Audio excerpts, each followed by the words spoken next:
nos domínios da mediunidade, pelo espírito André Luiz Francisco Cândido Xavier.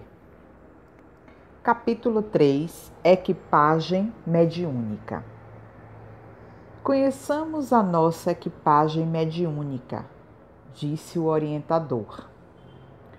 E, detendo-se ao pé do companheiro encarnado que regia os trabalhos, apresentou: Este é o nosso irmão Raul Silva, que dirige o núcleo com sincera devoção à fraternidade.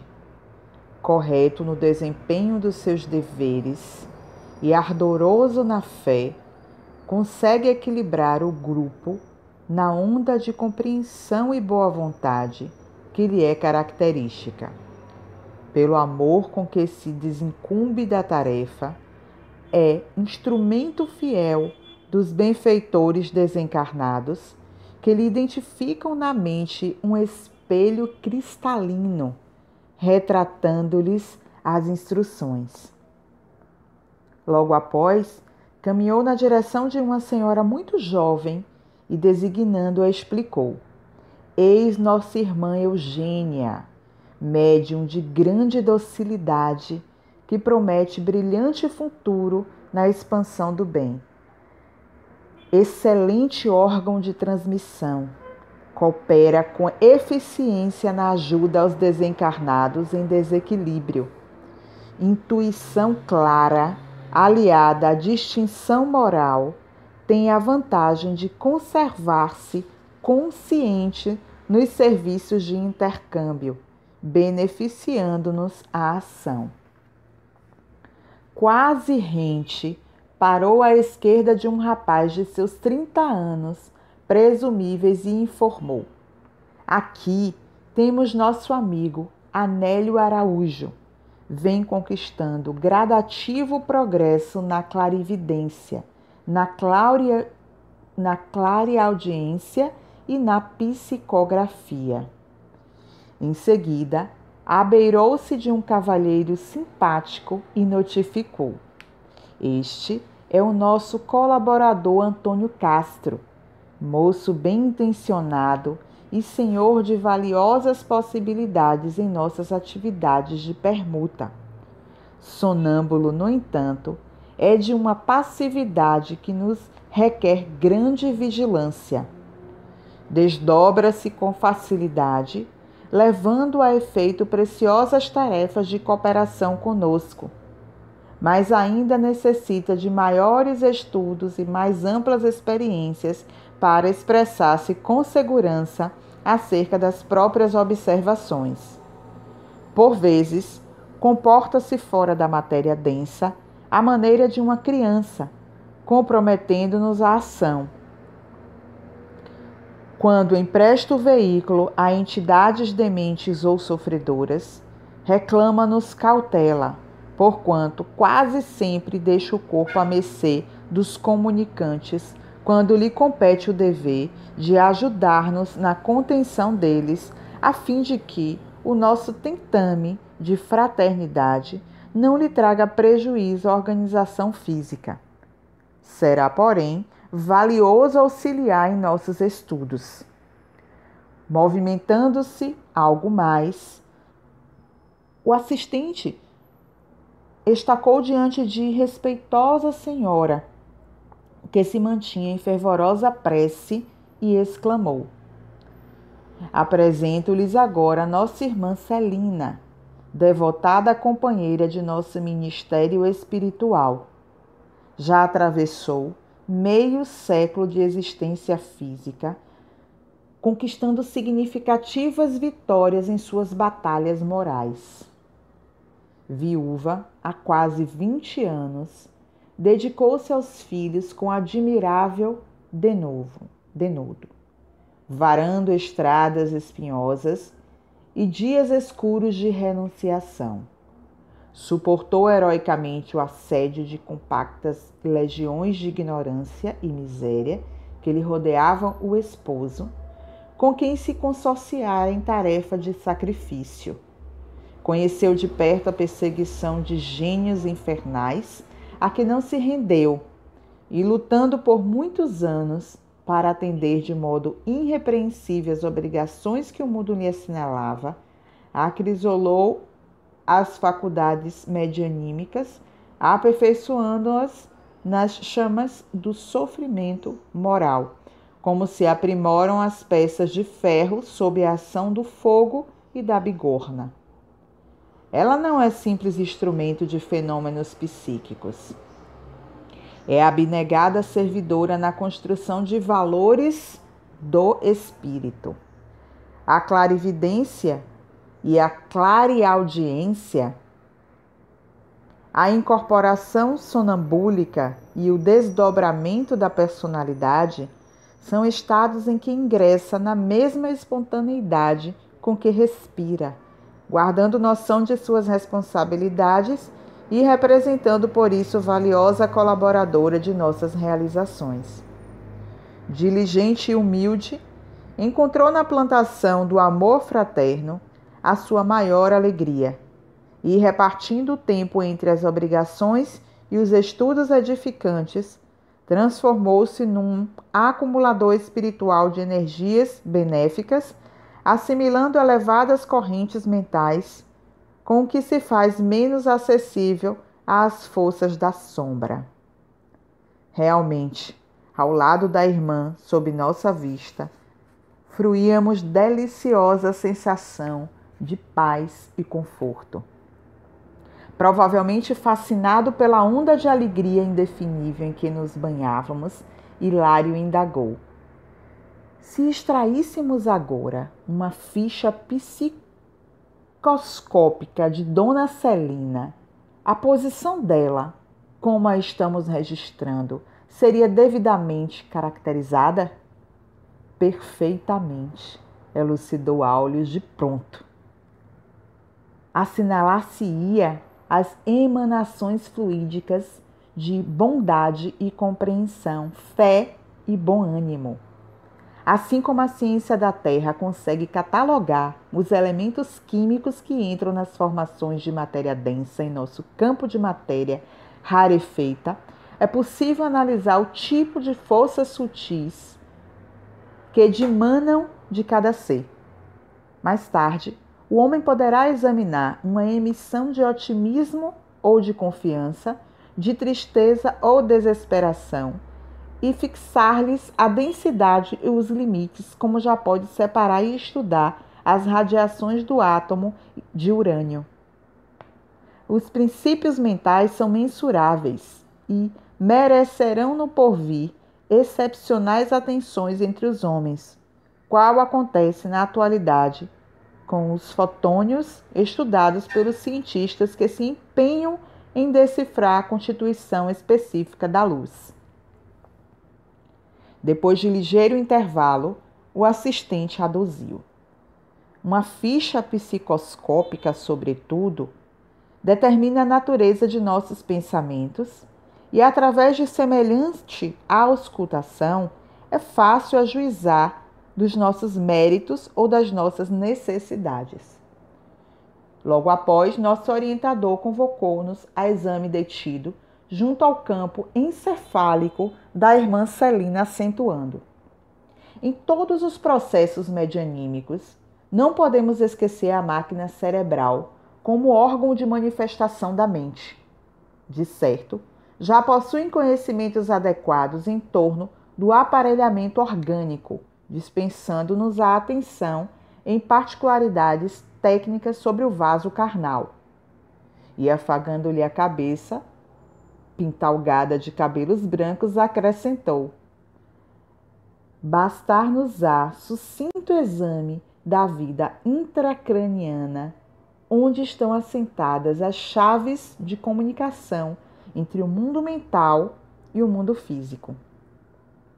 Centralizando a atenção através da pequenina lente que Aulus nos estendeu, o cérebro de nossa amiga pareceu-nos poderosa estação radiofônica, reunindo milhares de antenas e condutos, resistências e ligações de tamanho microscópico, à disposição das células especializadas em serviços diversos, a funcionarem como detectores e estimulantes transformadores e ampliadores da sensação e da ideia, cujas vibrações fulguravam aí dentro como raios incessantes, iluminando um firmamento minúsculo.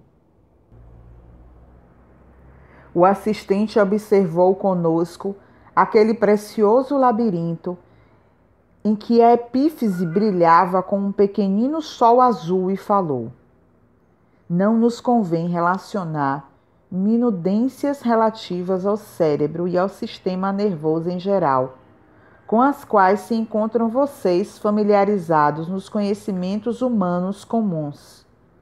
Nesse instante, reparei admirado os feixes de associação entre as células corticais vibrando com a passagem do fluxo magnético do pensamento. Recordemos, prosseguiu o instrutor, que o delicado aparelho encefálico reúne milhões de células que desempenham funções particulares, quais sejam as dos trabalhadores em fila hierárquica na harmoniosa estrutura de um Estado. E enumerando determinadas regiões, trecho a trecho daquele prodigioso reino pensante, declarou: não precisaremos alongar digressões. As experiências adquiridas pela alma constituem maravilhosas sínteses de percepção e sensibilidade na condição de espíritos libertos em que nos encontramos, mas especificam-se no equipamento de matéria densa como núcleos de controle das manifestações da individualidade perfeitamente analisáveis. É assim que a alma encarnada possui no cérebro físico os centros especiais que governam a cabeça, o rosto, os olhos, os ouvidos e os membros, em conjunto com os centros da fala, da linguagem, da visão, da audição, da memória, da escrita, do paladar, da deglutição, do tato, do olfato, do registro de calor e frio, da dor, do equilíbrio muscular, da comunhão com os valores internos da mente, da ligação com o mundo exterior, da imaginação, do gosto estético, dos variados estímulos artísticos e tantos outros quantas sejam as aquisições de experiências entesouradas pelo ser, que conquista a própria individualidade, passo a passo e esforço a esforço, enaltecendo-a pelo trabalho constante para a sublimação integral, à face de todas as vias de progresso e aprimoramento que a Terra lhe possa oferecer. Breve pausa surgiu espontânea, e porque Hilário e eu não ousássemos interferir, o assistente continuou: não podemos realizar qualquer estudo de faculdade medianímicas sem o estudo da personalidade.